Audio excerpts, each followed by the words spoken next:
and we're just going to have to look and see what our student populations are there, and proximity to schools. So that's a lot to say, yet to be determined. Yeah, Guide K-12 again is going to help with that with the committee process and guide us to where we need to go and what we do for that. So good. Last question I have is actually going to go back to Mrs. Robinson, back down the road there. And you've already talked about this a little bit, but I thought you might want to address it again. The question basically says it's unclear which board member represents which school.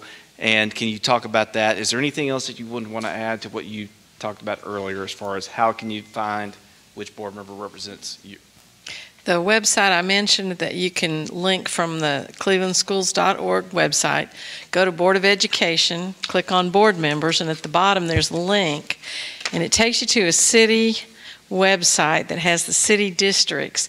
You can type in your own address, and you can see what voting district you are in, and then you can just look at the list above and see which member is your board member. Because I know there's going to be a lot of questions. People are worried about those fifth graders.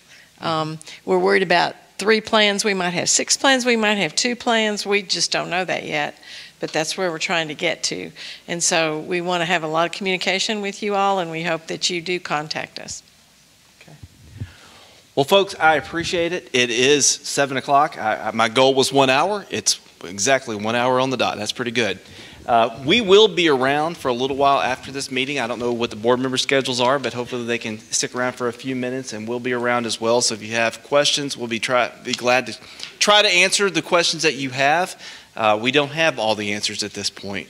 We're very much in the beginning of this process. I'd say more towards the beginning to middle of the process at this point, but we're starting to get some answers firmed up, and we're making that happen through the timeline and through the process that you've heard about tonight. I appreciate you coming. Thank you for watching online, those that are watching online, and I hope you have a good evening and stay dry.